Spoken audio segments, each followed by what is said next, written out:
Baik, teman-teman, mari kita mulai. Assalamualaikum warahmatullahi wabarakatuh. Selamat pagi dan salam sejahtera untuk kita semua. Apa kabar hari ini, teman-teman peserta Summer Course 2025? Semoga semuanya dalam keadaan sehat dan tetap semangat tentunya. Baik, perkenalkan kembali, nama saya Sufi Nur Alfiah yang akan memandu jalannya acara hari ini sebagai MC sekaligus host di sesi ketiga Summer Course Bimbel Kelas Online 2025. Baik, untuk agenda hari ini kita akan belajar kembali bersama Mbak Oki Nurul Azizah setelah sesi kedua yang telah dilaksanakan pada tanggal 14 Agustus 2025 dengan materi akuntansi pada perusahaan jasa. Baik, dan untuk di sesi ketiga ini, kita akan melanjutkan dengan materi yaitu akuntansi pada perusahaan dagang. Wah, menarik sekali ya teman-teman.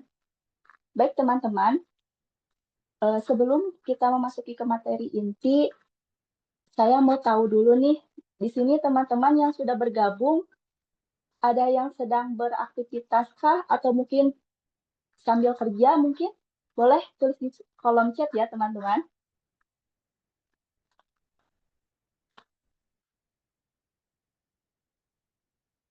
Oh, ada yang sambil kerja nih, Kak Lita Rahma. Baik, mungkin yang lainnya ada yang sambil beraktivitas juga.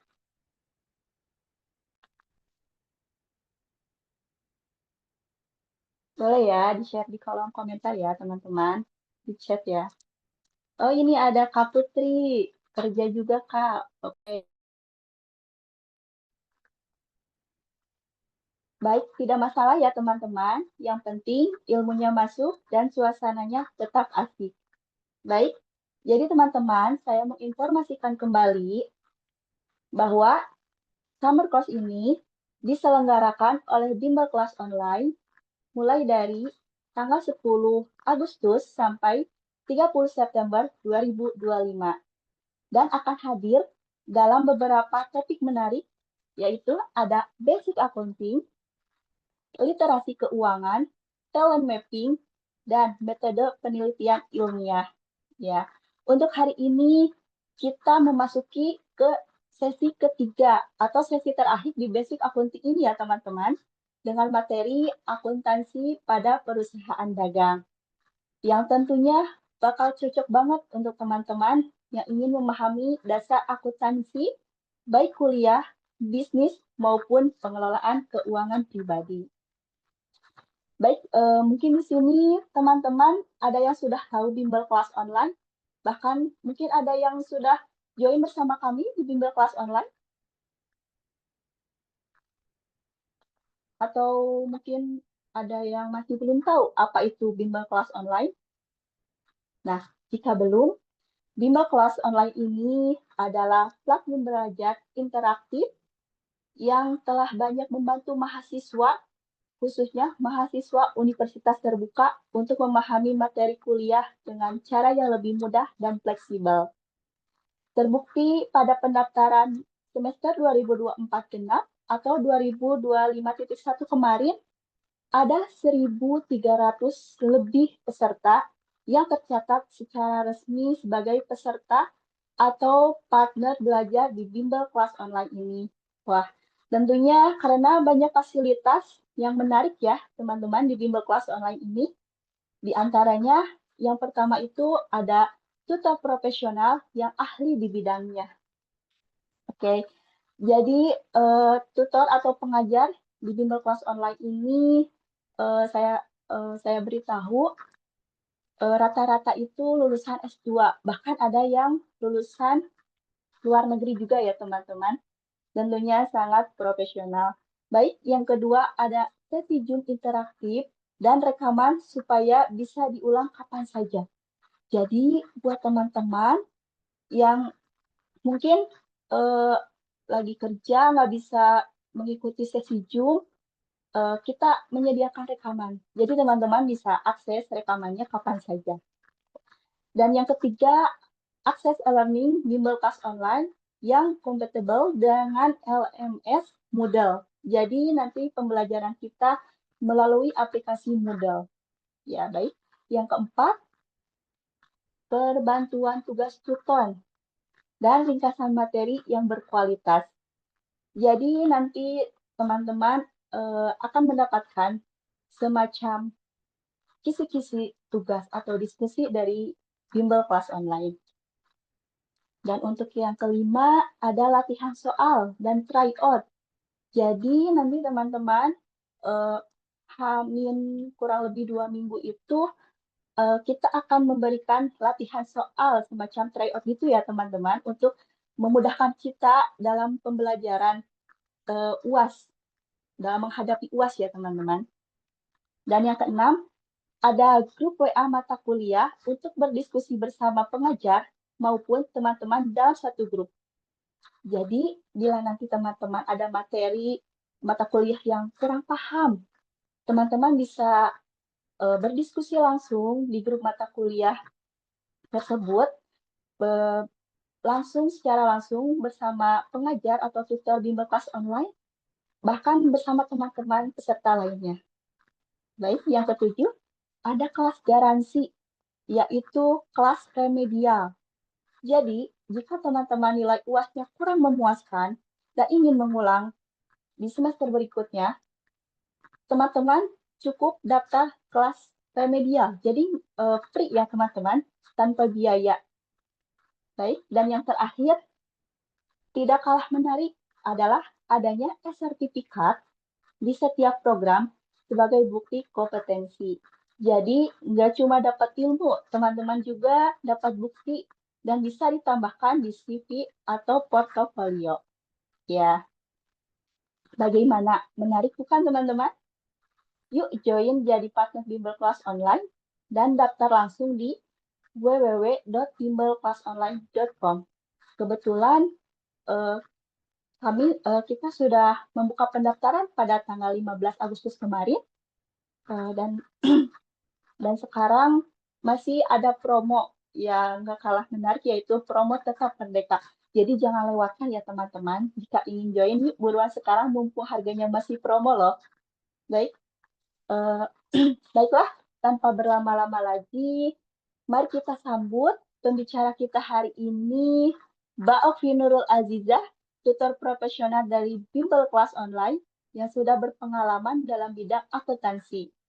Baik, halo Mbak Opi, selamat pagi Mbak, apa kabar? Halo Mbak Sufi, selamat pagi, kabar baik, Alhamdulillah. Ya, Alhamdulillah ya Mbak, ketemu lagi bersama saya di sesi ketiga ini. Baik, terima kasih Mbak Oki sudah hadir bersama kita. Baik, langsung saja kepada Mbak Oki, waktu dan layar Zoom kami persilahkan. Terima kasih Mbak Sufi. Selamat Baik, pagi teman-teman, nih mana nih suaranya nih? Banyak nih kolom chat nih tadi beberapa Mbak Sufi. Ada yang lagi sambil kerja ya, mohon maaf ya karena hari Sabtunya nggak ke malam ya, sekarang ke pagi ya, biar lebih fresh seperti itu. Oke, selamat pagi. Kita perkenalan terlebih dahulu nih. Kayaknya memang ini ada yang sudah ikut 2 pertemuan sebelumnya, teman-teman. Saya mau tanya dulu. Sudah Kak, berturut-turut sudah ikut. Kak. Wah, mantap. Setia ya berarti ya. Nanti dapat sertifikat ya berarti Mbak Sofia karena udah Iya, betul Mbak join Oki. ke summer class kita. Oke, Betul. jadi mungkin baru join atau baru bertemu saya gitu ya. Soalnya kadang ada yang ketemu tapi di matkul lain, misalnya matkul perpajakan atau AKM. Oke, perkenalkan nama saya Okvi Nurul Azizah, biasa dipanggil Okvi.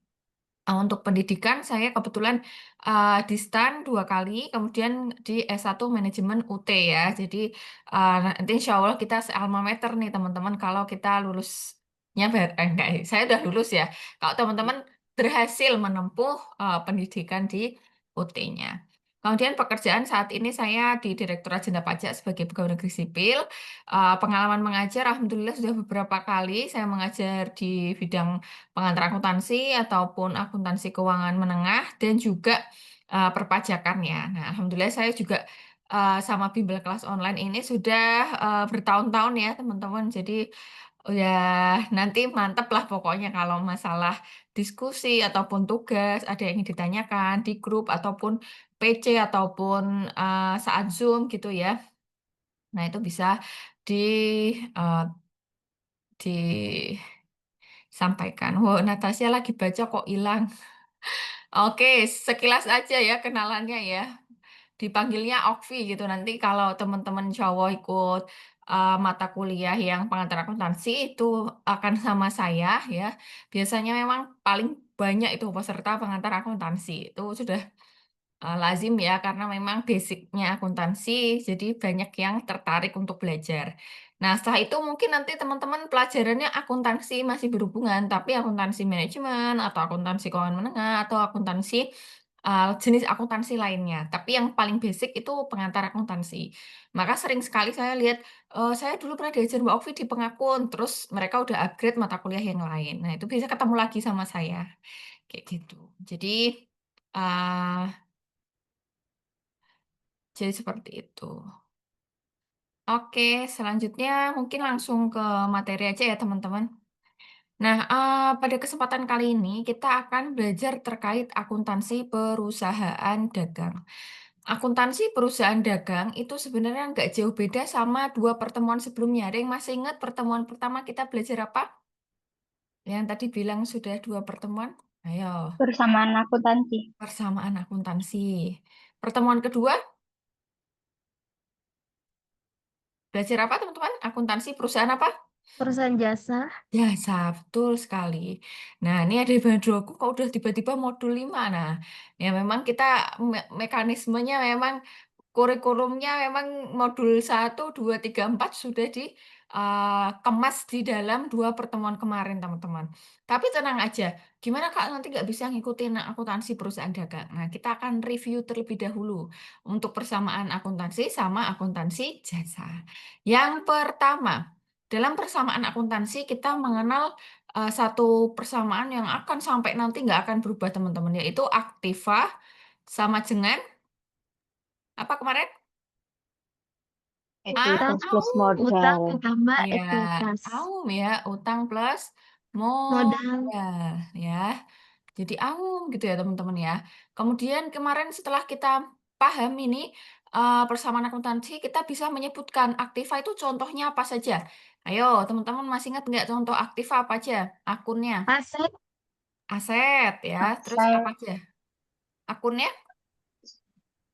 3 huruf depannya kah? Yang paling sering kita pegang? Kas. Kas. Terus yang aset yang dimanfaatkan kurang dari 1 tahun namanya per peralatan atau perlengkapan kemarin? Perlengkapan. perlengkapan, Perlengkapan.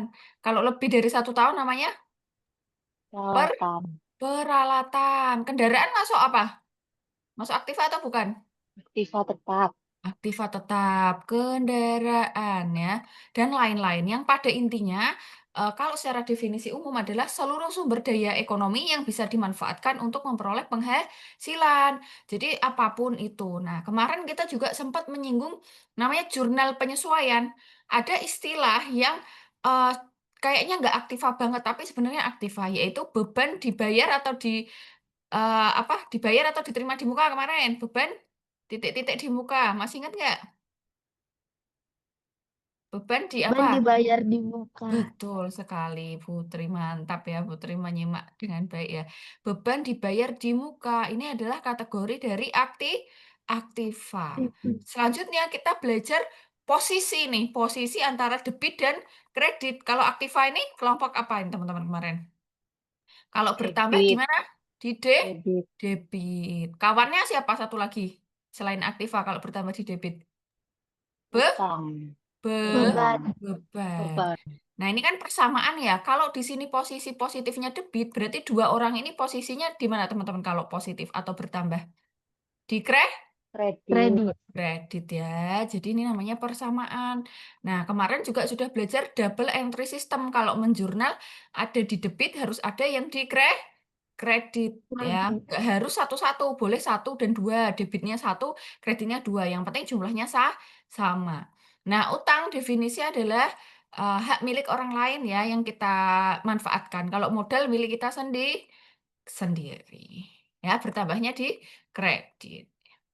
Oke, kemudian kemarin belajar akuntansi jasa. Nah, perbedaannya akuntansi jasa itu hanya menjual jasa atau menyerahkan jasa, teman-teman. Nggak ada barang yang dijual. Artinya kalau misalkan persediaan, ya berarti persediaannya itu kurang lebih ya yang mendukung untuk memperoleh penghasilan tersebut. Misalnya kalau salon ya ada gunting, terus ada hair dryer, kayak gitu ya teman-teman. Perlengkapan ya mungkin ada shampoo, tapi sampo-nya nggak dijual. Kalau dijual lagi masuknya perusahaan apa? Dagang. Dagang.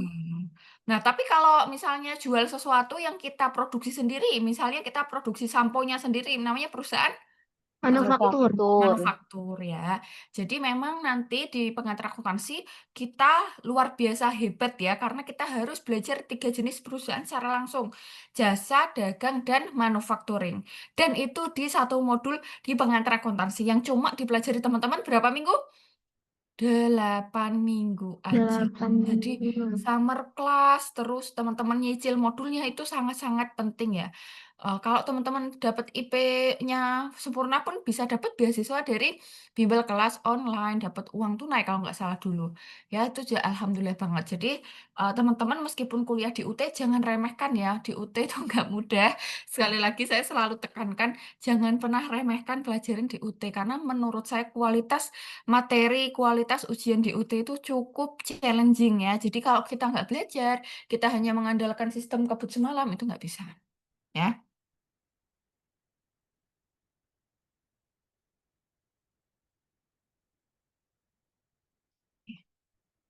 sebentar ya teman-teman, kita sampai sini dulu untuk reviewnya.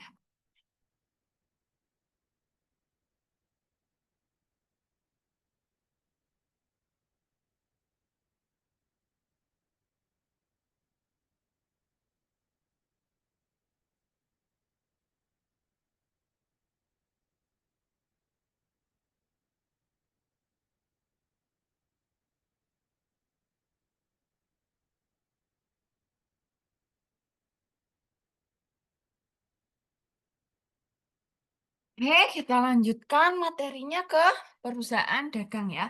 Sampai sini bayangannya teman-teman sebenarnya seluruh pengantar akuntansi itu sama ya. Jadi sama itu dalam artian ya siklusnya itu kita bikin jurnal, terus kita eh, siklusnya itu ya akuntansi itu kan bahasa bisnis. Nah, apa yang dibahasakan yaitu laporan keuangan. Laporan keuangan kemarin ada apa aja? Masih ingat teman-teman? Ada 5 sebenarnya, tapi 2 dulu yang paling utama deh. Apa teman-teman masih ingat nggak? 2 laporan Neraca, laba neraca rugi, sama laporan laba rugi. perubahan Ada lagi perubahan modal, modal. Ada lagi laporan arus laporan kas. arus Laporan kas, arus kas. Terus yang terakhir adalah catatan atas laporan Laporan keuangan. keuangan. atau CALK biasanya. Nah, ini yang dikonsumsi oleh stakeholder. Kemarin stakeholdernya siapa aja, teman-teman? Ada yang masih ingat? Sebutin. Ada 7 kemarin. Investor. Investor, paling penting ya. Terus, kreditur yang Kreditur, Kreditur. ngutangin. Terus yang ketiga, supplier. Supplier. Ini eksternal ya. Kalau internal ada pihak manajemen. Sama karyawan. Nah, karyawan juga perlu tahu ya teman-teman ya, keuangan perusahaan itu seperti apa ya. Maksudnya bukan dalam rangka mau bantu, mau jadi investasi, tapi kan kita kerja di satu perusahaan pasti menginginkan mungkin imbal hasil yang tambah, kapan saya kira-kira naik gaji, kalau perusahaan rugi terus kan ya nggak mungkin dan sebagainya. Maka laporan keuangan ini menjadi sebuah bahasa bisnis ya istilahnya di akuntansi. Nah, untuk menyusun laporan keuangan itu ada prosesnya teman-teman. Nggak tiba-tiba terproduksi laporan keuangan itu enggak. Prosesnya itu melalui dengan journaling dari transaksi. Jadi pertama ada transaksi dulu. Transaksi itu terjadinya kapan? Ya, setiap peristiwa. Jadi misalnya ada pembelian atau pembelian apa, penjualan apa, bahkan sehari lotnya mungkin transaksi bisa lebih dari satu, banyak sekali transaksi. Pokoknya nggak harus per tanggal. Setiap transaksi harus dilakukan pencatatan. Kemudian pencatatan itu kita jurnal akun-akun itu kita kumpulkan disebutnya dalam posting ke buku besar ya. Jadi yang akun-akun yang sama kita kumpulkan, kemudian kita posting ke buku besar. Nanti bentuknya bisa tag akun ini untuk oret-oretan, tapi kalau buku besar yang utama itu rapi ya, ada debit, ada kredit, ada uraian. Setelah itu bikin neraca saldo. Nah, setelah bikin neraca saldo, bikin jurnal penyesuaian. Nah, kemarin kita belajar jurnal penyesuaian nih. Nah, kalau jurnal penyesuaian ini kita nggak bahas lagi ya teman-teman, karena kemarin sudah satu pertemuan full kita bahas semua jurnal penyesuaian. Baru setelah jurnal penyesuaian dibikin, kita sesuaikan lagi neraca saldonya setelah penyesuaian. Habis itu kita bikin jurnal penutup, baru bikin laporan keuangan. Nah, ini disebutnya siklus akuntansi. Mau itu perusahaannya jasa, dagang, atau manufaktur, perusahaannya perorangan, persekutuan, atau perusahaan besar, ini siklus pasti terjadi. Ya. Nah, terus kenapa Kak kok ada segmen segmen perusahaan dagang sendiri, perusahaan jasa sendiri? Karena di dalam melakukan bisnis, masing-masing perusahaan itu punya karakteristik yang berbeda ya. Jadi teman-teman mesti tahu kalau karakteristik perusahaan dagang itu ya nanti dia akan punya aset yang dia jual. Namanya biasanya adalah inventory atau persediaan barang dagang. Itu hanya ada di perusahaan dagang. Karena dia nggak mungkin usaha kalau nggak punya stok atau barang, ya kan? Jadi dia pasti punya aset tersebut. Kalau perusahaan jasa gimana, Kak? Kalau perusahaannya pure jasa itu nggak akan punya inventory karena dia barang yang dia jual adalah usaha dia atau ya ini, apa namanya, tangan dia, maksudnya karya dia, seperti itu. Pemikiran dia, jasa lah ya, seperti itu. Nah jadi, yang akan kita pelajari hari ini, kemungkinan besar tidak balik ke bikin siklus sampai laporan keuangan, enggak. Tapi kita sudah segmen, di segmen yaitu perusahaan dagang. Jadi nanti akan banyak bicara tentang perusahaan dagang. Oke, sampai sini dulu kira-kira ada yang ditanyakan untuk review materi pertemuan 1 dan 2, terutama yang belum pernah join nih.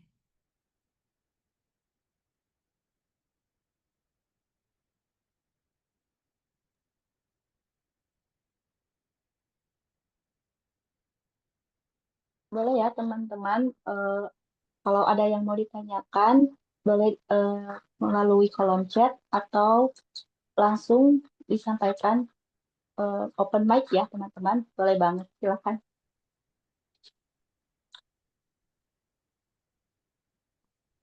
Oke, mungkin masih aman lah ya, masih bisa diikuti ya.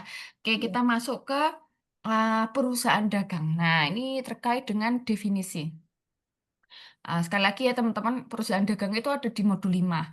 Nah, jadi biasanya akan keluar di soal, harusnya kalau sesuai urutan ya soal-soal di diskusi 5. Tapi karena di UT itu sangat padat pengantar akuntansinya, jadi modul 5 ini nanti akan ada di pertemuan ketiga. Jadi teman-teman nggak usah kaget, nanti kok tiba-tiba pertemuan ketiga tugasnya atau diskusinya sudah ada perusahaan dagangnya. Nah, itu karena memang ada modul-modul yang dipadatkan untuk pengantar akuntansi itu sendiri. Oke, untuk perusahaan dagang, apa itu perusahaan dagang? Yaitu perusahaan yang bergerak di bidang jual beli barang. Contohnya agen, toko, retail, distributor, supermarket. Ada yang nggak pernah ketemu perusahaan-perusahaan ini, teman-teman? Yang kayak agen, toko. Ada yang nggak pernah ketemu? Pasti pasti sering berhubungan nggak? Ya nggak? Tiap hari, Mudah Kak. kan ditemui ya?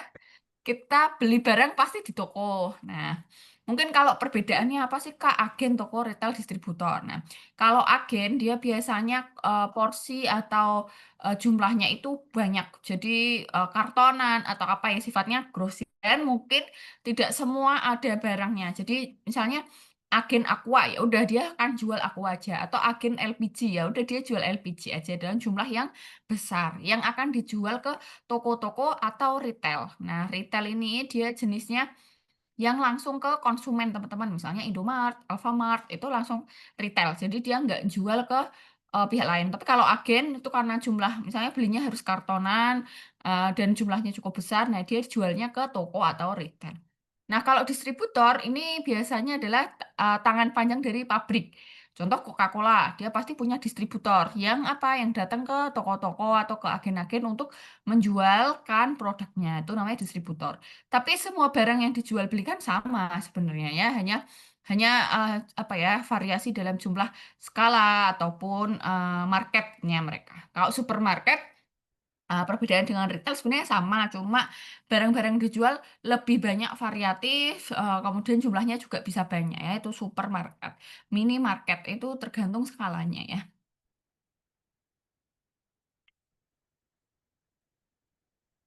Kemudian dari mana sih pendapatan utama dari perusahaan dagang? Ya pasti dari apa teman-teman? Penjualan ya. Nah, ada nggak kira-kira teman-teman kalau, pendapatan utama adalah pijet gitu? Nah, kalau supermarket ya nggak mungkin ya, pasti pendapatan utama dia dari jual beli barangnya. Nah, kecuali memang sekarang mungkin variasinya lebih banyak. Misalnya supermarket depannya ada mainan anak-anak kayak gitu ya, teman-teman. Nah, itu kan juga, satu hal yang berbeda. Maksudnya, pasti yaitu penjualan tapi penjualan koin atau penjualan tiket daripada, bisnisnya itu. Nah, ini yang paling, apa ya, yang paling membedakan sih antara, perusahaan dagang dan perusahaan lainnya. Itu di dalam penjualan terdapat beban atau biaya yang disebut dengan harga pokok penjualan atau singkatannya HPP. Atau kalau dalam bahasa Inggris adalah cost of goods sold atau COGS. Apa sih ini Mbak maksudnya? Nah, misal ya, teman-teman mau bisnis jualan kerudung. Nah, jualan kerudung.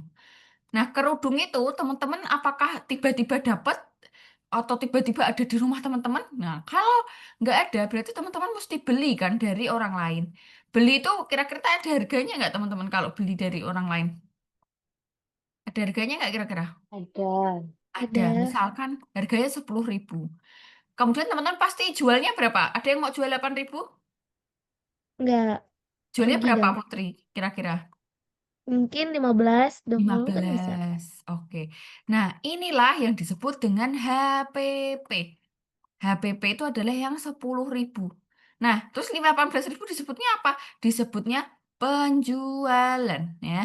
Ini adalah pendapatan kita. Nah, jangan sampai disampaikan penghasilan 15.000. Nah, itu salah karena kalau kita ngomongin perusahaan dagang, penghasilan atau labanya ya, laba itu adalah penjualan dikurangi HPP, berarti labanya cuma 5.000. Nah, inilah yang masuk ke kantong penjual. Maksudnya kantong penjual itu apa? Ya berarti bisa dimanfaatkan untuk, pribadi gitu. Nah, kalau 10.000-nya kemana? Ya ke supplier, kita balikin karena kita belinya nggak nggak gratis gitu ya, ada harga yang perlu dibayar. Nah, ini kalau dalam akuntansi itu kan jadi pengurang. Di mana-mana kalau pengurang daripada penjualan itu disebutnya beban ya, teman-teman. Ban. Ya nggak? Nah, cuma Dan karena beban ini itu istimewa ya, karena ini bukan beban yang kita pakai, tapi pasti akan ada, itu disebutnya makanya biaya harga pokok penjualan. Jadi kalau kayak gitu HPP ini posisinya kalau bertambah debit atau kredit kalau kelompok beban? Debit. debit. Debit. Ya, diingat-ingat ya, karena dia lawannya daripada penjualan. Dia akan selalu mengurangi berapa penjualannya, HPP-nya berapa, berapa penjualannya, HPP-nya berapa gitu ya.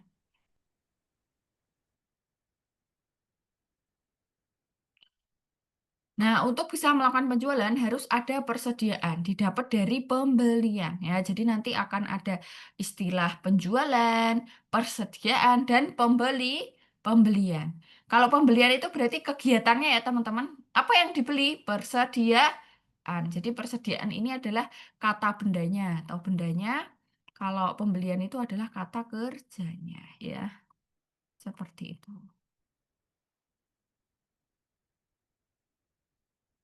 Untuk meningkatkan penjualan, terkadang ada potongan harga dengan syarat dan ketentuan berlaku. Nah, jadi, apa namanya, dalam sebuah apa ya, bisnis itu kan pasti ada sweetener ya. Apa itu sweetener? Ya marketingnya mereka lah, biar apa? Biar mereka dapat konsumen, mereka dapat market yang mereka inginkan. Nah, caranya gimana untuk itu? Nah, biasanya mungkin harganya sama kompetitor sama, teman-teman. Misalkan, oh Aqua itu sama sorry sebut merek terus nggak apa-apa lah ya, ini karena jual beli ya. Aqua tuh di mana-mana 3.000.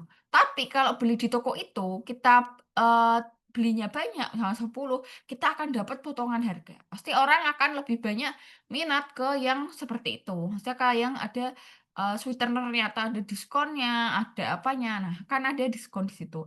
Nah, diskon ini ya harus kita catat dalam akuntansi. Jangan sampai ya udahlah karena diskon pakai uang pribadi aja deh diskonnya, itu nggak boleh. Karena sekali lagi akuntansi kemarin prinsipnya adalah entitas. Jadi kalau entitasnya berbeda ya nggak boleh kayak ya udah deh potongannya saya ganti rugi aja biar tetap laku, ya itu nggak boleh, tetap menjadi beban perusahaan. Jadi nanti kita akan mengenal potongan harga, kemudian mengenal jatuh tempo pembayaran, diskon-diskon dalam jatuh tempo pembayaran.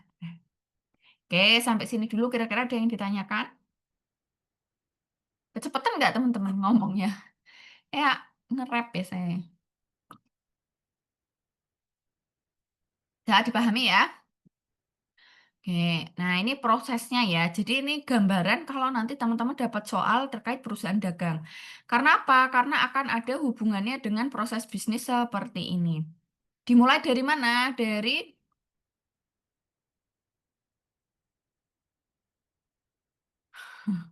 Dimulai dari mana? Dari gudang.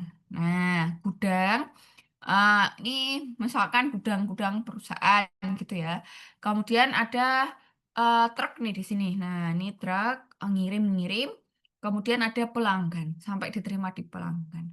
Nah, ada sebenarnya secara teori itu sebenarnya kalau kita jual barang tapi kita nggak punya store, dengan kita punya store itu sebenarnya berbeda secara teori. Kenapa? Kalau kita punya store, minimal store itu bisa jadi gudang, ya. Karena kita punya satu tempat settle yang digunakan untuk menaruh stok-stok persediaan. Tapi kalau sekarang, zaman sekarang, banyak sekali yang tidak memiliki gudang ataupun store ya teman-teman. Tapi nggak masalah. Pada intinya, kalau ada gudang atau store, maka akan ada biaya yang timbul di situ. Entah itu pengelolaan gudangnya atau biaya untuk orang-orang yang berada di store-nya, misalnya SPG-nya, kasirnya, manajernya, gitu ya. Kemudian ada juga bagian administrasi, jadi mungkin dipisah. Nah, ini bedanya apa, Kak? Nah, kalau di bagian penjualan ini biasanya yang langsung berhubungan sama konsumen, ya. Jadi kayak kita contoh Toyota gitu ya. Toyota itu kan banyak sekali ya dealer-dealernya teman-teman. Nah, itu disebutnya kan showroom ya atau untuk penjualan. Tapi di belakangnya itu ada bagian lain yang mengurusi administrasi atau umumnya. Dan kemungkinan besar itu tidak ada di store-store-nya. Contoh ya ada di kantor pusatnya. Di sana lokasi manajemen strategiknya, manajemen yang bagian marketingnya, tapi yang bagian belakang layar. Nah, itu kan semuanya ada tempat untuk mereka diskusi atau bekerja. Nah, itu biasanya disebut bagian administrasi dan umum. Nah, antara beban penjualan dan beban administrasi dan umum itu dipisahkan ya.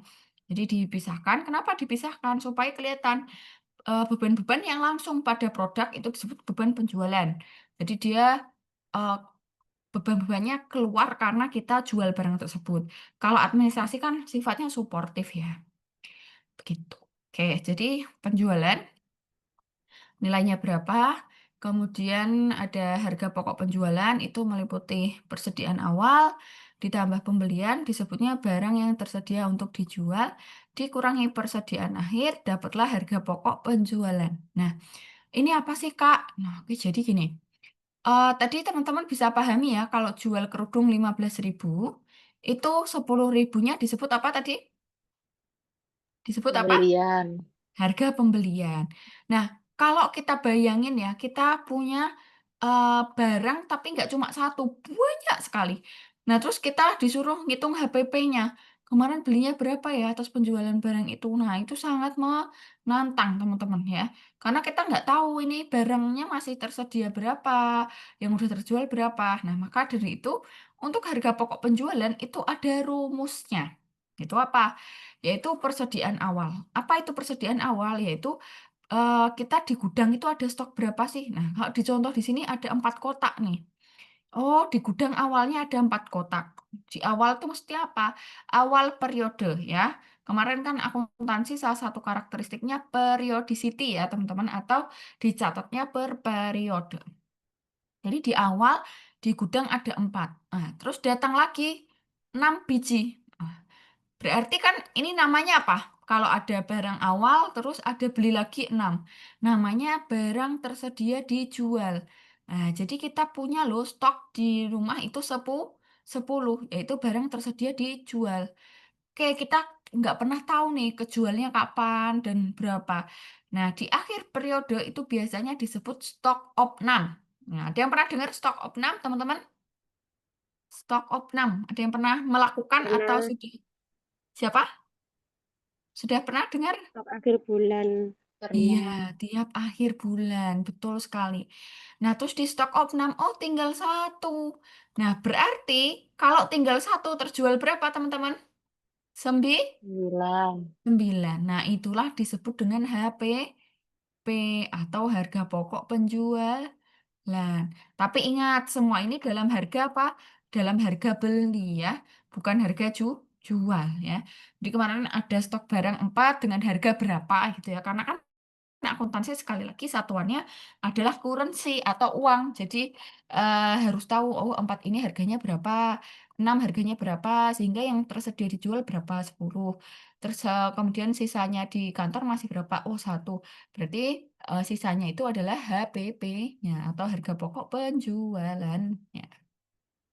Nah, selanjutnya yang tadi saya kasaran ya teman-teman, kasar tadi ya contohnya kerudung saya jual 15, belinya 10.000. Saya tadi langsung sebut dia sebagai laba ya teman-teman. Padahal itu sebenarnya baru laba kotor. Nah, kira-kira kalau jual kerudung teman-teman perlu bungkus nggak? Perlu bungkus? Perlu. Perlu. Perlu. Terus teman-teman sendiri butuh untuk membayar diri sendiri pasti kan ya, karena kan udah usaha nih. Nah, maka setelah ada laba kotor, kita kurangi dengan beban-beban. Beban-beban yang timbul karena kita jual barang tersebut. Nah, ini misalnya beban penjualan. Ini contohnya, oh teman-teman nggak kena admin di Shopee, atau teman-teman perlu plastik dan sebagainya. Nah, itu masuk beban penjualan. Beban administratif, mungkin teman-teman beli ballpoint dan buku buat nyatet stok-stoknya di kos atau di rumah, gitu berapa kerudung yang belum terjual. Kalau dilihat, oh ternyata beban penjualan saya 1.000. Beban administrasi 1.000. Oh, berarti total beban operasional saya 2.000 misalnya ya, teman-teman. Oh, berarti nanti laba operasi saya per biji kerudung itu cuma 3.000. Nah, ini harus diperhitungkan. Jangan sampai ya cepet-cepet ngambil kesimpulan, oh beli kerudungnya 10, kita jual aja 12.000. Nah, kalau kita lihat, padahal ada beban-beban lain yang harus kita perhitungkan. Nah, contoh ya, bisa pakai rumah, di rumah harus ada lampu. Kalau enggak, kerudungnya mau difoto nggak bisa. Atau jual beli jasa foto untuk produknya dan sebagainya. Nah, itu harus diperhitungkan. Jadi komponen laporan keuangan, terutama laporan apa ini teman-teman? Laporan laba laba rugi. Dari sebuah perusahaan dagang itu terdiri dari yang pertama penjualan. Nah, penjualan dikurangi harga pokok penjualan. Harga pokok penjualan bisa diketahui langsung dari ledger kalau perusahaannya menggunakan metode perpetual, tapi kalau periodenya periodik metodenya, maka harus pakai rumus, yaitu persediaan awalnya berapa, ditambah pembelian, dikurangi persediaan akhir. Nah, ini dikurangi HPP, dapat apa? Penjualan kurangi HPP apa teman-teman namanya? Laba? Masa kotor. Laba kotor ya, jangan langsung laba bersih ya. Baru dikurangi beban operasional dan beban penjualan atau beban operasi. Nah, disebutnya laba operasi. Berat. Sampai sini clear ya? Oke, lanjut. Nah, di dalam perusahaan dagang ada akun-akun khusus, teman-teman. Kenapa disebut akun khusus? Karena cuma ada di perusahaan dagang. Contoh ya, kalau kita ngasih jasa, kita udah motong rambut, terus orangnya nggak suka, apa bisa diretur, teman-teman? Potong rambutnya. Nggak bisa diretur ya? Bisa nggak ngeretur jasa? Nggak bisa. Nggak bisa. Kita udah naik Gojek dari stasiun A ke stasiun B. Lah, nggak cocok sama orangnya. Bisa nggak kita retur? Nggak bisa Akhirnya ya. ganti. Ya, bisanya komplain doang. Tapi kan kalau ngeretur kan ngembaliin barang nggak bisa. Nah, yang bisa adalah perusahaan dagang. Maka ini adalah salah satu karakteristik khusus yang ada di perusahaan dagang. Nah, di sini Oh, Kak, kok berulang ini? Retur ada berapa nih? 1. Yang bawah ada lagi nggak retur? Ada 2? Ada 2. Nah, ini bedanya apa, Kak? Kalau ini disebutnya retur dan keringanan jualan. Kalau ini pembelian. Jadi posisinya, kalau yang atas itu kita posisi sebagai pembeli. Sorry. Kalau ini kita posisinya sebagai penjual. Jadi kita menerima retur atau keringanan dari barang yang kita jual. Jadi pembeli ngebalikin barang ke kita. Maka ini sifatnya akan mengurangi penjualan atau menambah teman-teman kalau retur kira-kira? Menambah. Menambah. Nambah? Menambah. Misalnya kita jual harganya 80 juta, terus orang lain meretur barang tersebut. Kira-kira penjualan kita jadi berkurang atau tetap? Atau bertambah? Berkurang. Berkurang. Maka kalau retur posisinya di kredit, kalau penjualan posisinya di kredit, kalau retur penjualan di Debit. debit, ya. Cara menghafalkannya seperti itu. Jadi pasti ekornya dari retur itu ada kalimatnya. Oh, penjualan. Oh, berarti pembelinya balikin ke kita. Mau nggak mau kan kita, oh karena salah ini kemarin agak basi. Ya udah kalau nggak mau karena balik barangnya, mau nggak mau kita mengurangkan penjualannya.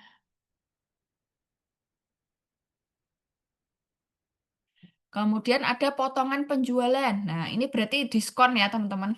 Nah, ini kredit, debit, kalau potongan penjualan ada kelihatan banget. Kira-kira posisinya di mana? Di? Di D? Ayo, Debit. di debit ya. Karena memotong penjualan. Contoh, harga 80 juta. Oh, karena belinya di hari Minggu, diskon atau dapat potongan 2%. Maka ini nanti posisinya ada di debit. Loh, kenapa nggak penjualannya langsung dikurangi aja, Kak? Nah, ini ya, sekali lagi ya. Karena ada prinsip-prinsip tadi ya. Kalau ada beban-beban yang memang harus dicatat terpisah, ya harus terpisah. Kecuali diskonnya sejak awal. Sejak awal tuh gimana? Ditulis tuh, telur 1 kilo 40.000, terus dicoret, bawahnya 25.000. Nah, itu namanya diskon dari awal. Tapi kalau diskonnya bersyarat, contohnya akan dapat potongan 2% kalau ini, kalau ini. Nah, baru kita harus punya akun sendiri terkait potongan penjualan. Oke, terus ada akun persediaan barang dagang. Tadi sudah kita bahas ya terkait dengan HPP. Posisinya mana tadi? Debit apa kredit? Debit. Debit. Karena sebagai biaya biaya ya, teman-teman. Selanjutnya pembelian. Nah, pembelian sama persediaan sebenarnya sama, yaitu sama-sama di debit karena ini lawannya. Loh Kak, kok ada persediaan, ada pembelian? Nah, tenang. Ini akunnya kelihatannya campur, tapi nanti pas kita belajar ada 2 metode perusahaan dagang, yaitu perpetual dan periodik, kita akan pahami mana yang pakai persediaan, mana yang pakai pembelian. Nah, kalau retur dan keringanan pembelian, berarti kita beli barang ya dari orang lain. Nah, terus kita nggak serak, maka kita balikin ke orang lain tersebut. Nah, ini posisinya kita kemarin belinya 80 juta, berarti di debit. Kemudian kita balikin, berarti kita balikin posisinya di mana ini? Kalau nyatet, debit apa kredit? Kredit. Kredit. Potongan pembelian di Kredit juga. kredit. Nah, selanjutnya biaya angkut. Nah, terkait biaya angkut ini memang ada 2 metode pencatatan, tergantung yang namanya freight on board atau FOB-nya. FOB-nya apakah shipping point atau destination? Apa itu shipping point dan destination? Nah, shipping point dan destination itu nanti dibahas lagi di belakang. Itu adalah kesepakatan antara penjual dan pembeli, pada intinya ongkirnya ditanggung siapa sih? Nah, kalau kita posisinya sebagai pembeli, berarti kita akan menanggung ongkir kalau FOB-nya namanya shipping point. Nah, ini yang nanggung pembeli. Kalau destination itu penjual, karena destination itu artinya tujuan, berarti sampai tujuan itu bebannya penjual. Kalau shipping, nah, berarti sampai kapal bebannya penjual. Berarti dari kapal sampai rumah pembeli itu bebannya pembeli. Jadi kita nyatet biaya angkutnya tergantung FOB-nya dan tergantung posisi kita. Nah, kalau kita sebagai penjual ya, perhatikan ya teman-teman, kita sebagai penjual kemudian FOB-nya shipping point, kita nanggung ongkir nggak? Oke, perhatikan ya. Enggak. Shipper di kapal. Ya, kalau kita penjual, FB-nya shipping point, kita nggak nanggung oh, ongkir. Ya, paham sampai sini? Paham. Oke. Ada yang ingin ditanyakan sampai sini? Loh, udah lama ya, 24 orang ya.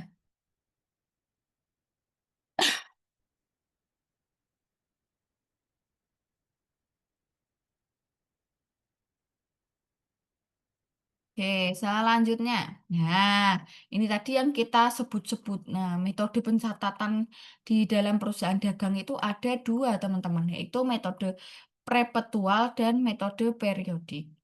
Apakah boleh dicampur? Metodenya tidak boleh.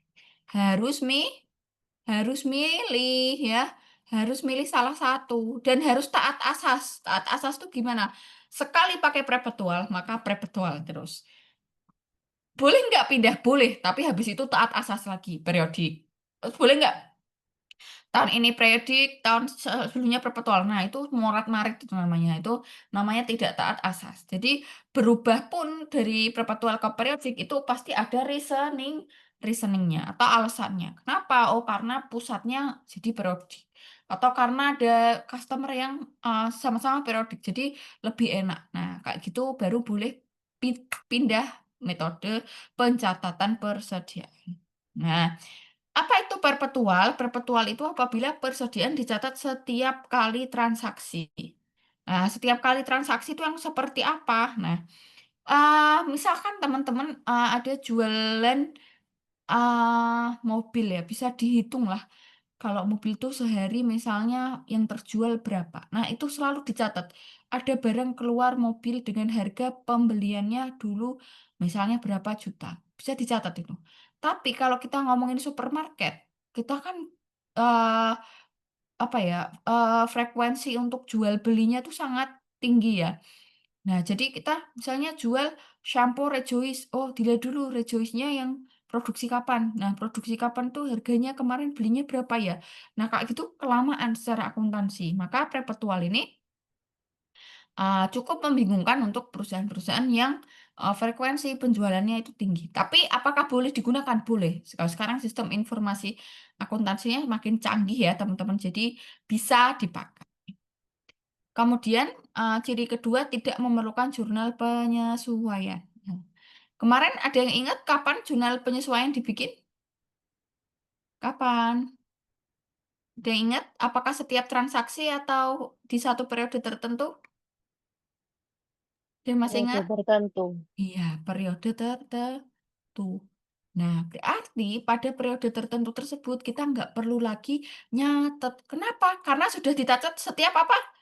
Transaksi. Paham sampai sini teman-teman? Ya? Nah, karena per transaksi kalau ada barang terjual, kita catat kemarin belinya berapa ya? Oh, tumbler, jual tumbler. Stanley biasanya, Stanley. Oh, semua barang Stanley itu masuk pas periode ini dengan harga belinya 70.000 misalnya itu. Berarti selalu kita catat kalau ada penjualan Stanley, ada biaya yang keluar yaitu HPP-nya 70.000, 70.000, 70.000. Itu kita catat terus perpetual. Nah, jadi nggak perlu lagi penyesuaian di akhir karena setiap periode sudah kita catat.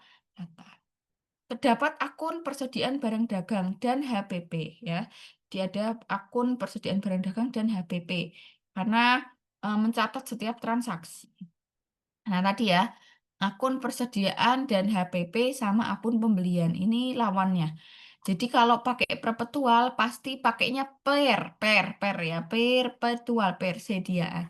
Periodik juga per nih, tapi dia pembelian ya. Jadi akunnya dia akan ada akun penjualan dan pembelian saja, tidak ada persediaan gitu. Kenapa? Karena dia tidak mencatat setiap transaksi, dia menghitung di akhir periode aja, pakai rumus yang tadi. Persediaan awal ditambah pembelian dikurangi persediaan akhir. Itu cara mencari HPP-nya. Nah, kalau perpetual, HPP-nya itu nggak usah dicari. Karena setiap transaksi itu dicatat. Dan perbedaan yang kedua, dia memerlukan jurnal penyesuaian untuk menyesuaikan nilai eh, persediaan awal, kemudian pembeliannya dan persediaan akhirnya sesuai dengan stok opnamnya. Maka yang periodik ini perlu stok opnam. Kalau perpetual tidak perlu karena dia per transaksi sudah mencatat berapa saja persediaan yang terjual. Oke, sampai di 2 metode pencatatan ini kira-kira ada yang ditanyakan teman-teman? Mantap ya, tiba-tiba 27. Alhamdulillah. Oke, kalau nggak ada kita lanjut. Nah, ini adalah jurnal-jurnal yang terkait. Nah, tadi pertanyaannya, boleh nggak campur perpetual dan periodik dalam satu periode? Boleh nggak? Boleh Tidak nggak tadi? boleh. Tidak boleh. Maka kalau pakai perpetual, berarti semua jurnalnya ini. Nggak boleh kok jurnal penjualan pakai perpetual.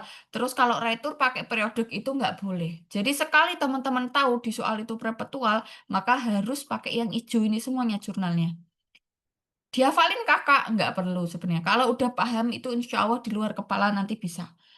Nah, kapan kita tahu dia perpetual atau periodik? Nanti di soal UT disebutkan. Di perusahaan menggunakan metode pencatatan perpetual. Di pilihan ganda sangat sering teman-teman ini untuk jebakan.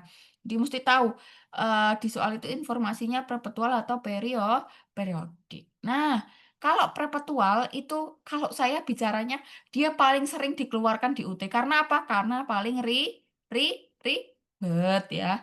Nggak mungkin soal yang paling mudah, pasti soal itu yang paling ribet. Dan semua soal ya, nggak cuma UT, pasti di kampus-kampus lainnya yang sering keluar itu perpetual, karena dia akunnya ada banyak. Biasanya satu kali transaksi kita bikin jurnal kan sepasang ya. Kalau ini perpetual itu kita bikinnya berapa pasang? Dua pasang. Mencatat apa sih Kak? Ya, kalau penjualan, misal kita tadi jual kerudung harganya 15.000. Kita sudah tahu harga belinya berapa tadi? 10.000. Berarti ketika kita jual satu barang, yaitu kerudung, maka kita akan dapat kas kalau pembayarannya secara tunai atau dapat piutang kalau secara kredit. Pada penjualan, harganya berapa? 15.000. Nah, karena kita tahu HPP-nya berapa, maka kita catat yang kedua, jurnal pasangan kedua, yaitu HPP pada persediaan barang dagang. Loh, kok ada HPP? HPP tadi apa? Biaya di debit. Loh, kok persediaan barang dagang ada di kredit? Oh, karena apa?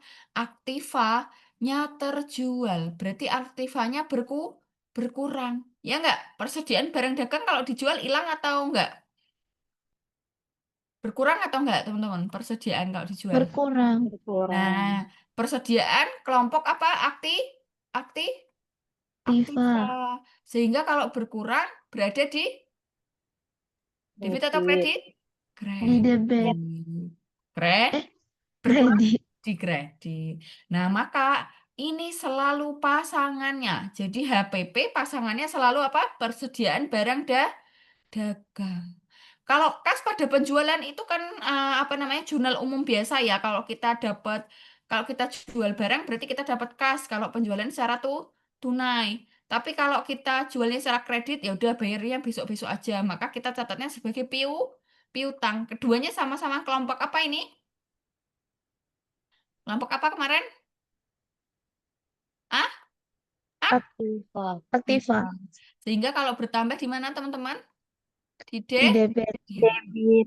penjualan ini posisinya bertambah apa berkurang ini? Kalau di kredit? Tambah.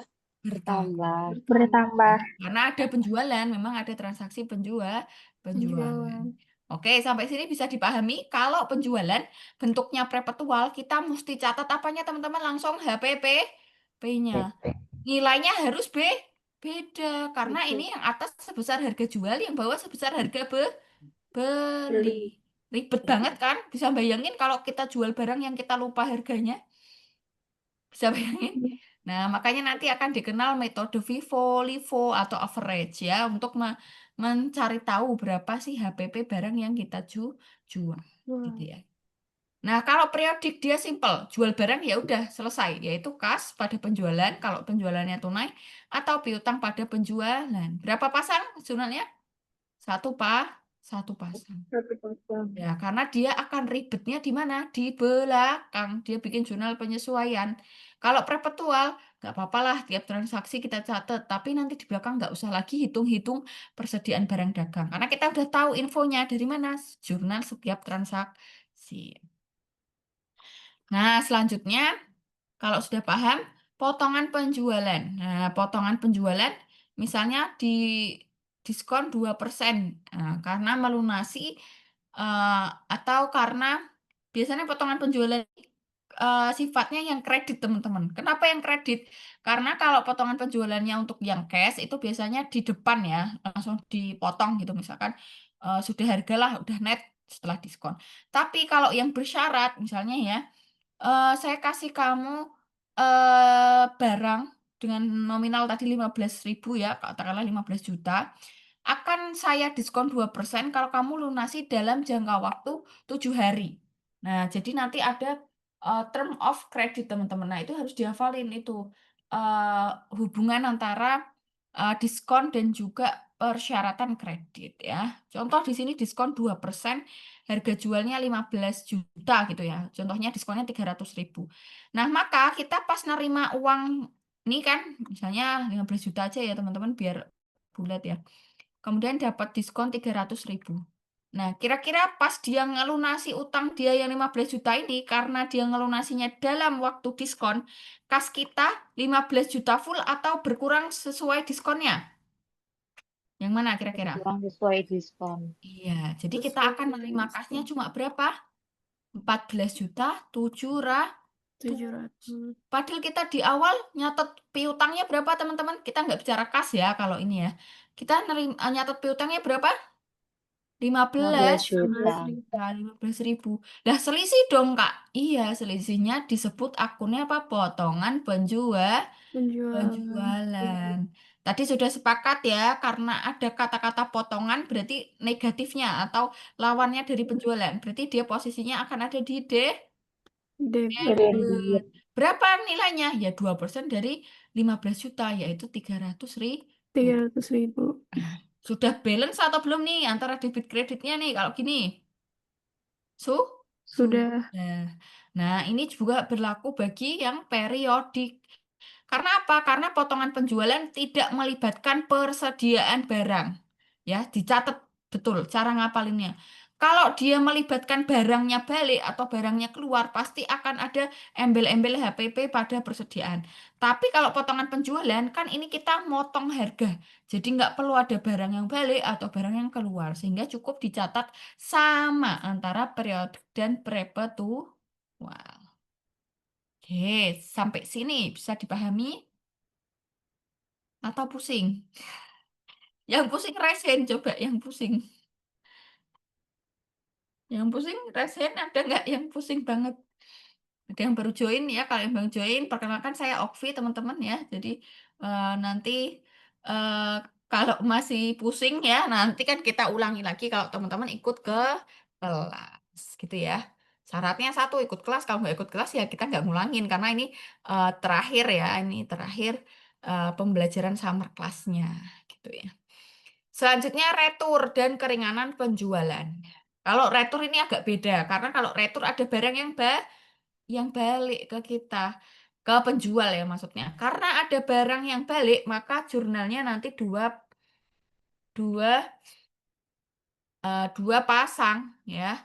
Nah, kalau ada barang balik ternyata ada 2 piece barang balik senilai 1 juta. Nah, senilai 1 juta di harga jual, berarti kalau kita lihat presentasenya, oh sorry, misalnya senilai 1,5 juta sesuai harga jual, kalau harga pokoknya 1 juta. Nah, jadi informasi untuk perpetual ini harus banyak ya. Itu harga jualnya dan harga pokoknya.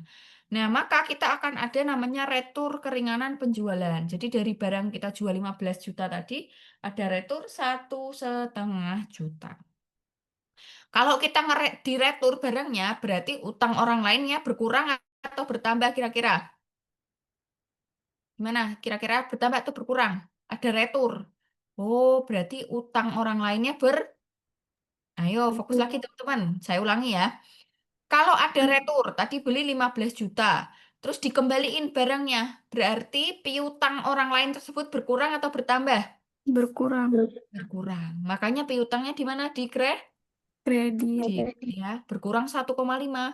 Jadi nanti kalau mau melunasi nggak 15 juta lagi, tapi sudah berkurang 1,5 karena ada retur. Bedanya apa retur dan keringanan? Nah, kalau biasanya kalau retur itu barangnya balik, tapi kalau keringanan itu di harganya dikurangin ya, teman-teman. Nah, tapi setelah ada retur barang tersebut, kita kan berarti ada barang yang balik ke kita. Berarti persediaan kita bertambah atau berkurang kalau ada barang balik ke kita? Bertambah atau Bertambah. berkurang? Bertambah. Bertambah ya. Maka persediaan bertambah di mana? Di Debit. debit. Nah, debit. terus gimana? Ya udah, ini selalu berpasang-pasangan pokoknya. Jangan sendirian, dia pasti berpasangan. Kita balikin HPP kita yang tadinya 15 juta berkurang 1 juta. Loh kok beda Kak nominalnya? Sekali lagi, yang atas pakai harga jual, yang bawah pakai harga pokok. Ya, karena yang balik barang apa? Barang yang kita beli sesuai harga pokoknya. Ya.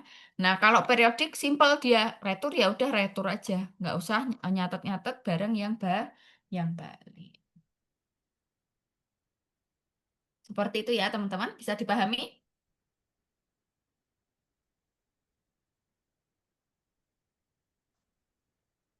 Oke, masih ya, masih bisa dipahami ya. Kita lanjutkan. Masih banyak ini baru penjualan. Yang belum apa nih?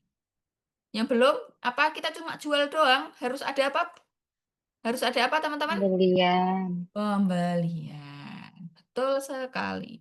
Nah, kalau pembelian itu rata-rata nggak ribet. Jadi yang ribet itu cuma penjualan. Kalau penjualan ribetnya apa? Ada dua pasang tadi.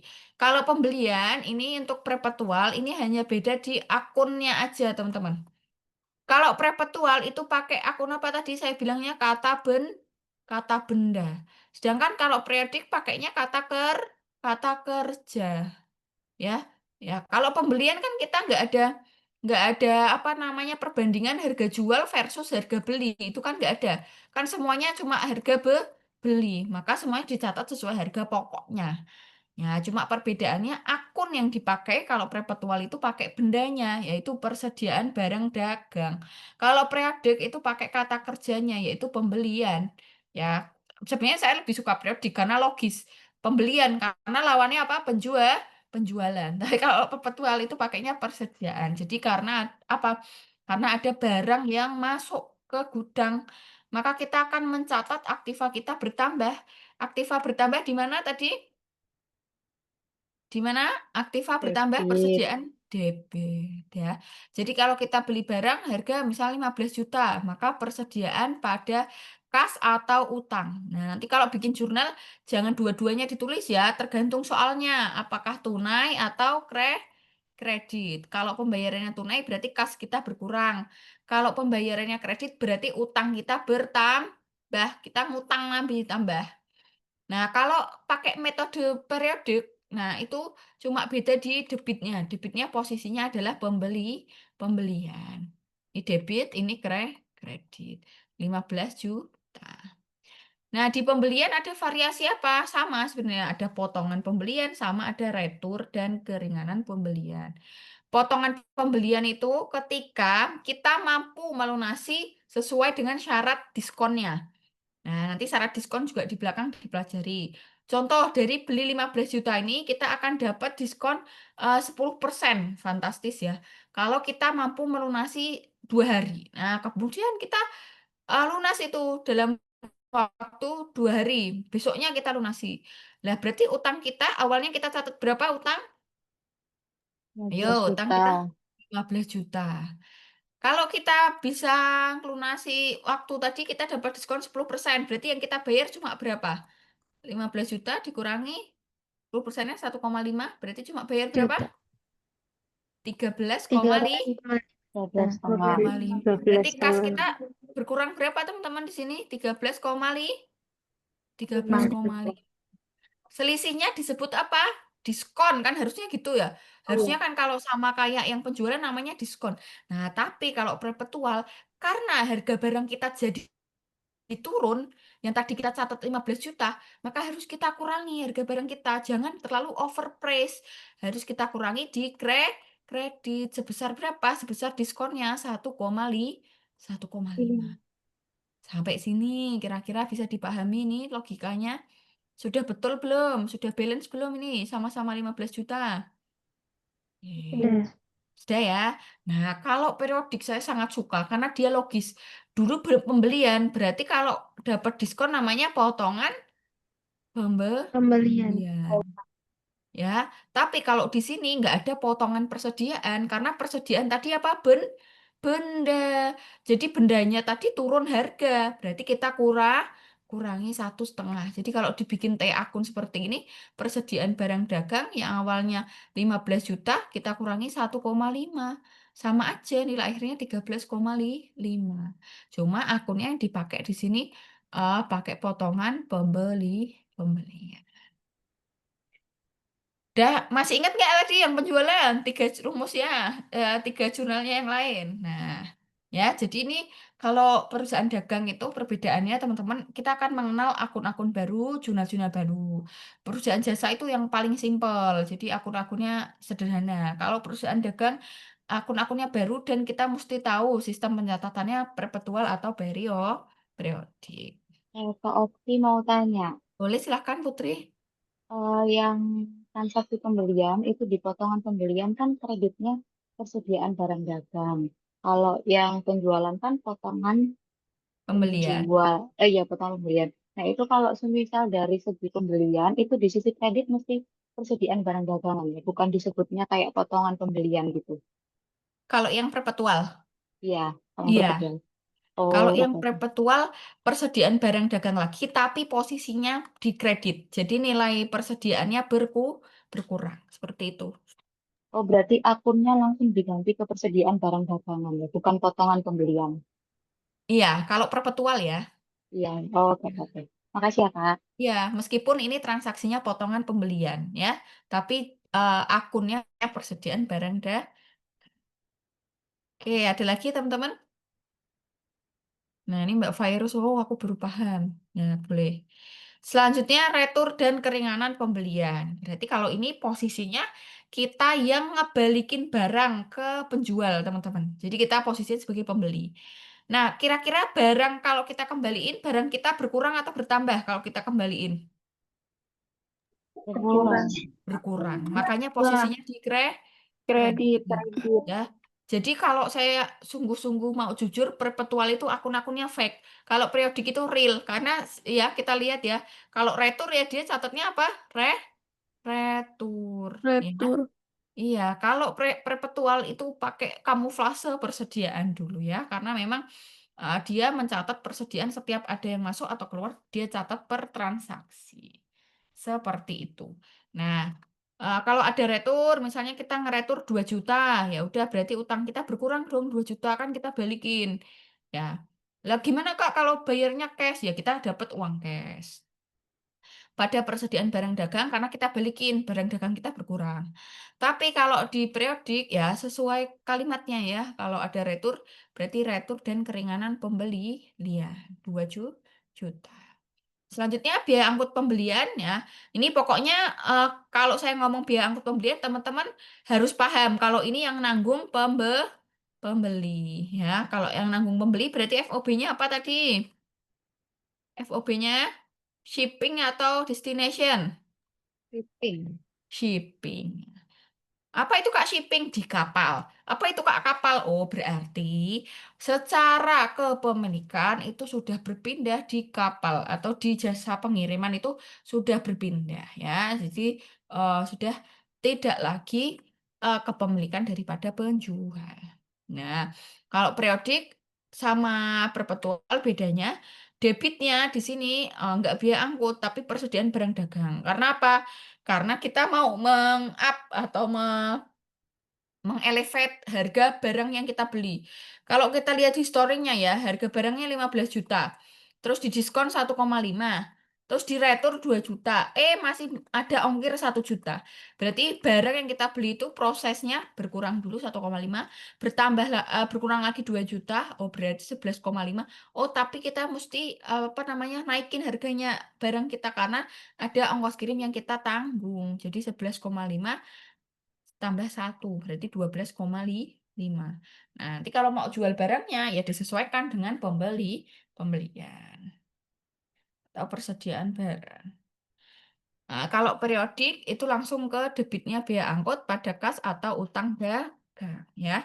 Tergantung nanti eh, kas atau utang dagangnya itu tergantung biaya angkutnya kita ditalangin dulu sama penjual atau kita bayar langsung ke jasa pengirim. Kalau bayar langsung berarti kas, kalau ditalangin penjual berarti utang dagang.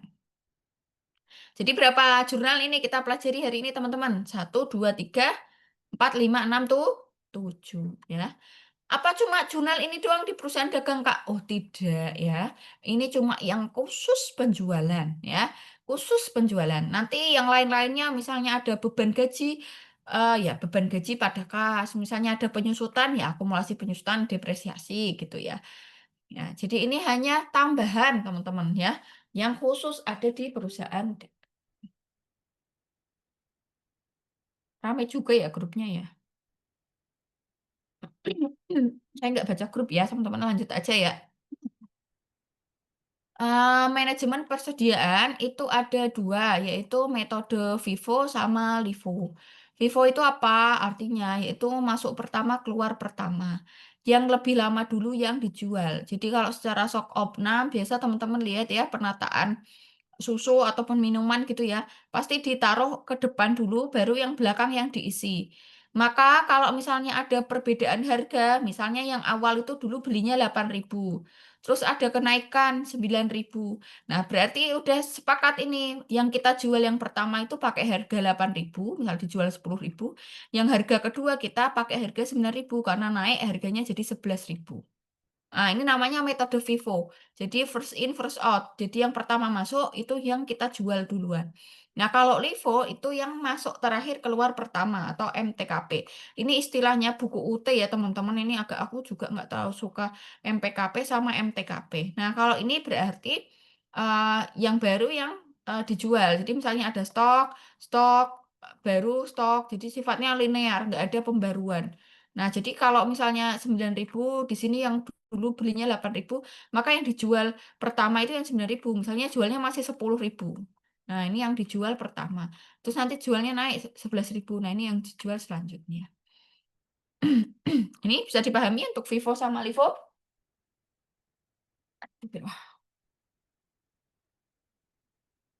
Pahim. Ya, lanjut ya. Nah, ini contoh gambaran penerapan Vivo dan Livo. Contoh kita beli pertama ada 300 unit, harganya 2.500. Beli lagi 100 unit, harganya 3.000. Terus terjual 200 unit dengan harga 5.000. Maka gimana mencatatnya kalau metode FIFO? Ya, kan jual barang ya. Tadi ingat ya, ini perpetual ceritanya. Karena harus mencatat HPP dan persediaannya.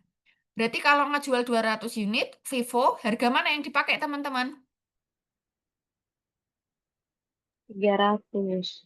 Yang 300 kalau 300? Vivo. Iya, yang ke 300 unit. Berarti harganya per unitnya 2.500. Kalau Vivo dikali 200 unit berarti 500.000. Ini apa? Harga apa disebutnya? Harga pokok. Nah, terus harga jual yang mana? Yang 5.000 kali 200. Nah, berarti kita penjualannya dapat uang berapa? 1 juta. 1 juta. Dari mana? 200 kali 5.000. Nah, terus harga pokok kita berapa? Ya tergantung metodenya. Kebetulan Vivo berarti 200 kali 2.500 yang harga per unitnya. Berarti kalau kita lihat stoknya ini tinggal berapa yang harganya 2.500 karena terjual ini. Stoknya tinggal berapa unit, teman-teman? Terjual 200. Berapa unit? 100. 100 unit. 100. Dengan harga 2.500. 2.500. Dan masih ada stok berapa unit? 100 unit lagi yang dengan harga 3.000. 3.000 ya. Sampai sini bisa dipahami, dicerna teman-teman? Nah, maka jurnalnya ada 2 pasang, yaitu mencatat sebesar harga jual dan mencatat sebesar harga beli HPP pada persediaan barang dagang. Oke, selanjutnya kalau metode LIFO, berarti harga jualnya masih tetap sama atau sama? Sama apa beda? Sama. Sama ya, karena tidak ada perbedaan. Yang membuat perbedaan apa? Metode persediaannya. Nah, kalau di sini masuk pertama keluar terakhir. Berarti yang 100 unit kita pakai harga yang 3.000, yang 100 unit lagi pakai harga yang sebelumnya. Berarti ada 2 lapis. Totalnya berapa? 550. Terlihat perbedaannya kalau kita cari laba kotor. Laba kotornya untuk yang atas berapa teman-teman? 500.000. Kalau yang bawah laba kotornya berapa? 450 ya. Perbedaannya di situ.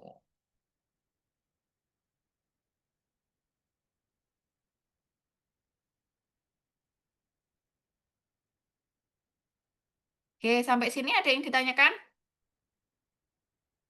Pak Okti mau tanya, Boleh, silahkan. kalau pakai metode average itu berarti terhitungnya dari pembelian pertama sama pembelian kedua, terus habis itu harganya baru dibagi ketemu di harga jualnya gitu. Iya, betul. Jadi Oh, kalau gitu. metode rata-rata gimana? Ini dikali dulu nih. Oh, ini dikali dulu. Ini 75 nolnya 4. Berarti gini ya. Nah, terus ini dikali lagi. Oh, ini berarti nolnya 5 ya. Berarti ini 75, nolnya 4 ya, bener. Ini nolnya, oh 30.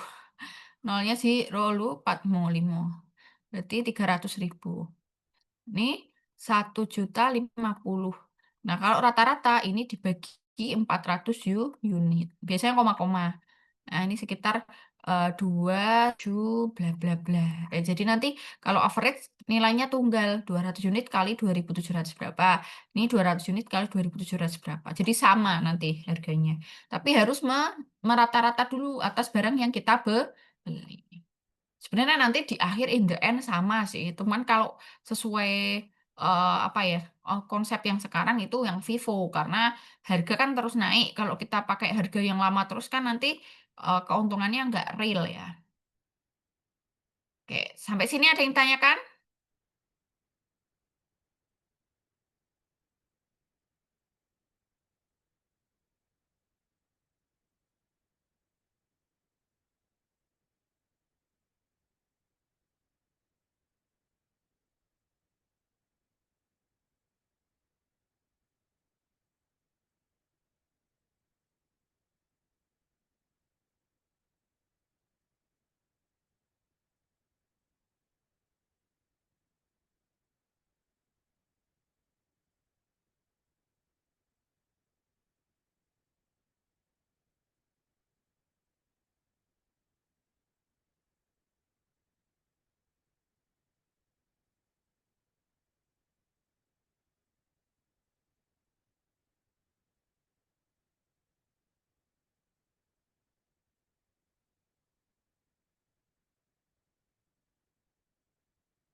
Oke, kita lanjutkan dulu ya ke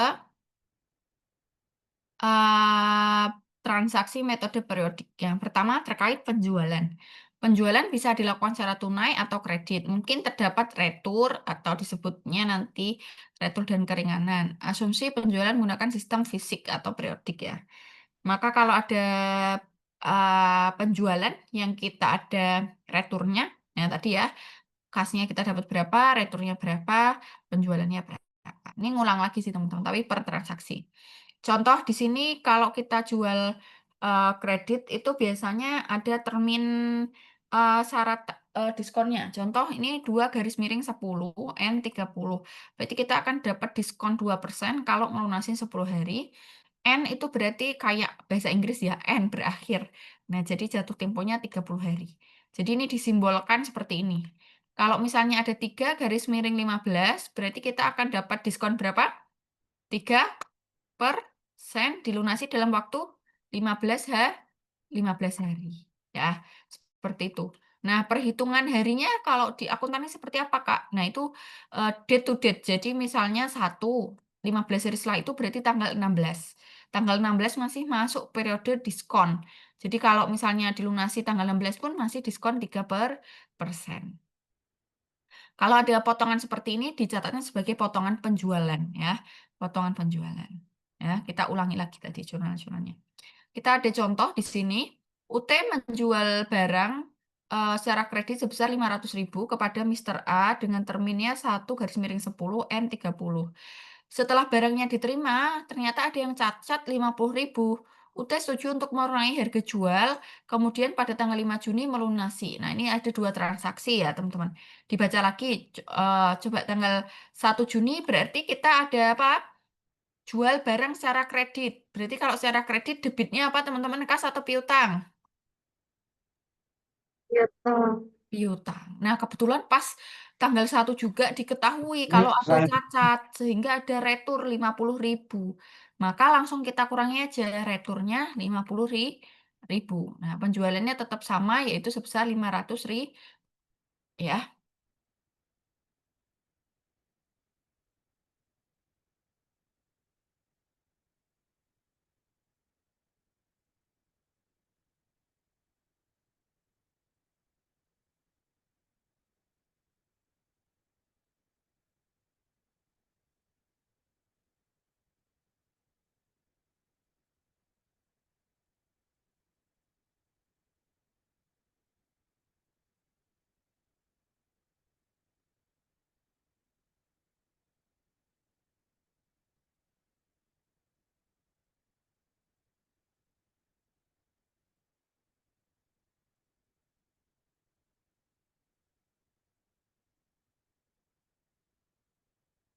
Oke, selanjutnya tanggal 5 Juni terjadi pelunasan penjualan ya. Pelunasan penjualannya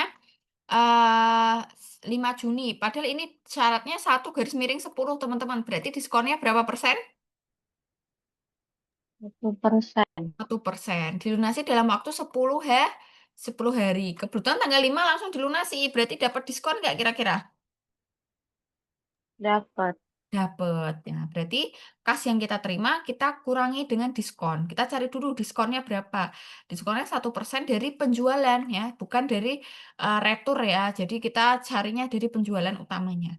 Itu 5.000, maka nanti piutangnya sesuai ya sebesar 450, cuma kas kita cuma terima 445.000. Sampai sini kira-kira yang ditangkan?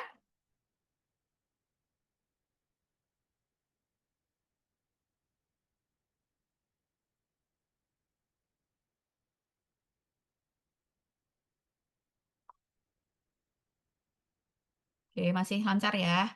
Kemudian pembelian, ya, pembelian juga bisa tunai atau kredit. Terus bisa juga kita mendapatkan retur atau keringanan dan juga potongan, ya. Kemudian ada ongkos angkut tadi ya, siapa yang menanggung tergantung FOB-nya, di shipping point atau destination. Kalau shipping point berarti ongkos angkut ditanggung oleh pembeli. Nah, kalau oleh pembeli maka jurnalnya ongkos angkut pada kas atau utang. Tergantung kita bayar langsung atau kita kredit dulu ke penjual. FOB destination ongkos angkut ditanggung oleh penjual. Oleh karena itu pembeli tidak mencatat jurnal ini. Transaksi operasi lainnya tetap dicatat ya secara umum ya teman-teman. Misalnya ada beban operasi seperti iklan, pegawai, dan lain-lain. Tergantung juga pembayarannya kas atau kredit. Nah, jurnal penyesuaian. Tadi ada yang perlu jurnal penyesuaian, yaitu metode periodik. Nah, ini apa yang disesuaikan? Yaitu kita menyesuaikan HPP dan persediaan akhir.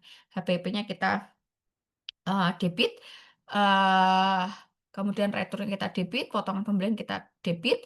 Kenapa kita debitkan ini? Nah, tergantung posisi awalnya ya. Posisi awalnya itu apa gitu. Misalnya tanggal 1 Januari ini ada retur keringanan dan pembelian. Kita debitkan ya karena posisi awalnya dia kredit. Kemudian potongan pembelian juga kita debitkan karena posisi awalnya kredit. Jadi jurnal penyesuaiannya itu kayak mengenolkan ya teman-teman. Persediaan barang dagang ini awal ya karena awalnya di debit kita kredit. kan, pembelian juga, ongkos angkut juga. Nah, selisihnya itulah ke HPP. Ya, jadi HPP itu selisihnya nanti di akhir. Contoh di sini, diketahui neraca saldonya seperti ini, persediaan barang 70 di debit, pembelian juga debit, returnya ada 15.000, potongan ada, ongkos angkut ada. Nah, jurnal penyesuaian gimana? Kita sesuaikan semuanya ke nol kan. Jadi, misal persediaan barang tadi di debit, kita tutup ke kredit. Nah, lawannya itu HPP, maka HPP-nya nanti sebagai nilai residu. Terus pembelian awalnya debit 530, berarti kita taruh di kredit. Terus debitnya HPP. Retur juga awalnya kredit kita debitkan. Semuanya dilawankan pokoknya pada HPP. Nah, yang terakhir nanti HPP-nya tinggal berapa ya, kita tutup berapa. HPP-nya kan saldonya ya nanti. Saldonya kita hitung. Nah, ini jurnal khusus, ini hanya untuk mempermudah saja. Misalkan ada penyesuaian, misalnya ada penjualan, kan sama terus ya akunnya ya kalau jual barang. Piutang pada penjualan, piutang pada penjualan. Nah, karena sama terus seperti ini, kadang dibuat simpel. Debit sama kreditnya kita tulis, yang ada informasi beda itu apa? Yaitu pelanggannya. Pelanggannya siapa aja, PT Kangen, PT Sayang, PT Kasih, PT Rindu gitu. Jadi kita sesuaikan.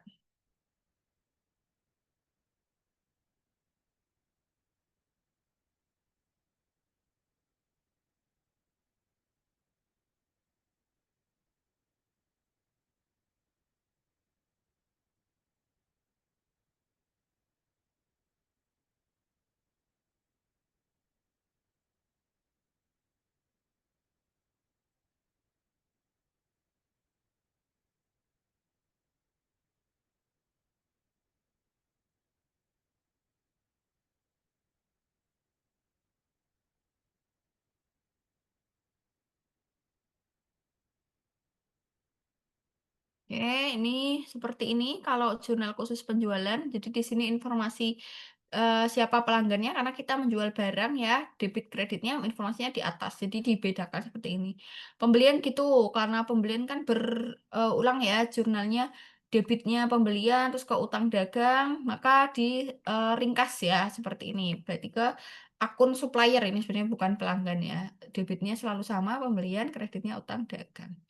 Jurnal penerimaan kas, ini kalau kita nerima kas ya, biar sama terus debitnya. Kalau nerima kas kan kurang lebih ada potongan penjualan atau karena kita eh membeli atau membayar sesuatu. Jadi kita dapat uang kas. Pengeluaran juga seperti itu. Oke, ini untuk jurnal khusus nanti mungkin teman-teman akan bisa pelajari ya ketika ada tugas ya, karena ini sebenarnya cuma meresum saja dan ini tidak wajib, nanti malah bingung sebenarnya jurnal yang paling benar yang kiri ini, kanan hanya untuk meresumkan saja. Oke, waktunya masih 17 menit, kalau ada yang ingin ditanyakan silahkan, atau kalau Mbak Sufi ada yang ingin disampaikan juga silahkan. Mbak Alfi mau tanya, Boleh, silahkan Putri. kalau semisal di neraca lajur itu kan sistemnya, maaf, kalau yang akumulasi aktiva itu loh Kak, aktiva tetap, kan dia Ya, mengurangi ya sistemnya. Nah, iya. tapi nanti waktu di workshop itu harusnya penempatannya itu di sisi debit atau kredit sesuai sama ayat jurnal penyesuaiannya. Soalnya Oke. saya ada 2 kali itu, yang pertama itu ada keterangannya kalau disuruh naruh di sisi debit. Cuman waktu saya konfirm sama pihak kerjaan itu kok di neraca lajurnya itu disuruh tetap di sisi kredit, tapi nanti waktu di laporan neracanya baru dia tetap mengurangi aktiva.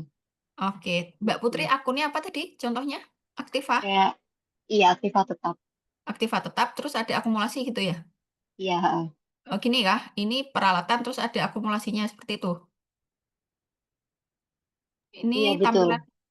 Nah, oke. Jadi kan akumulasi baru muncul, betul yang disampaikan ada di penyesuaian ya biasanya ya. Oke, penyesuaiannya pasti dikredit karena dia kontra akun atau lawannya dari aset yang disusutkan.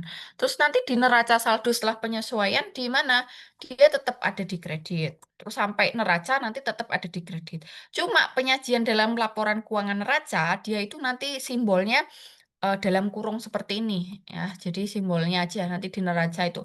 Tapi posisinya tetap di aktiva. Posisinya di debit cuma ada simbolnya tanda kurung seperti itu. Mbak Putri. Kira-kira terjawab nggak? Oke. Makasih ya Mbak Oki. Ya, sama-sama. Ada lagi teman-teman, ini kemarin ya, ini neraca lajur. Nah, nanti kalau di UT nggak disuruh bikin sih neraca lajur. Kenapa? Karena ujiannya online. Terus kalau nggak suruh bikin, disuruh apa? Ngisi. Ya, jadi biasanya nanti soalnya di UT itu ya, mana ini tulisanku? Nah, soalnya itu biasanya gini teman-teman. Jadi peralatan 6.200.000. Terus jangan peralatan. Oh, di sini contoh.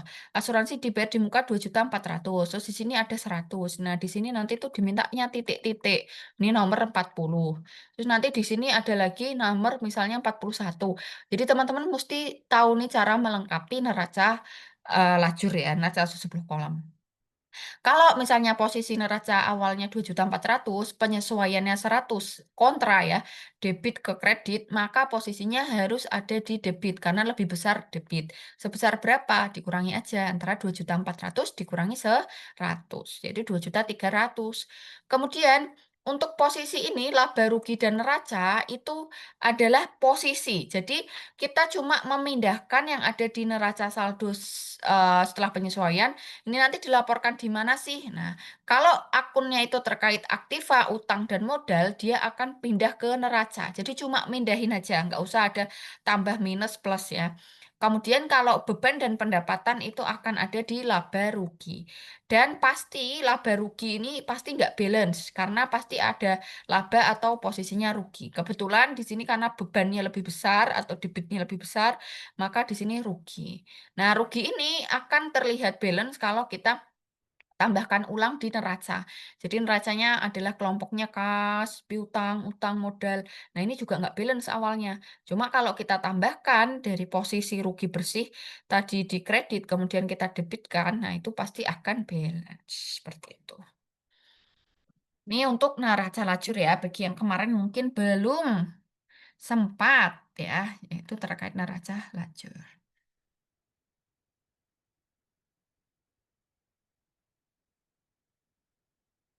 Ada lagi teman-teman yang ingin ditanyakan?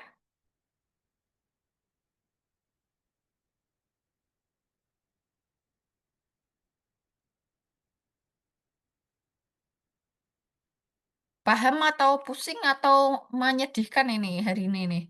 Pertemuan terakhir nih, pertemuan ketiga. Bisa ya, insya Allah ya teman-teman ya. Untuk summer class-nya, insya Allah udah saya rekapkan dari modul 1 sampai 5. Dari persamaan akuntansi jasa, akuntansi dagang. Kalau teman-teman kemarin tidak ada waktu untuk join Zoom, silahkan akses rekamannya di EBKO. Nah, di rekaman itu misalkan ada yang ingin ditanyakan, boleh juga PC gitu. Silahkan saya kembalikan ke MC.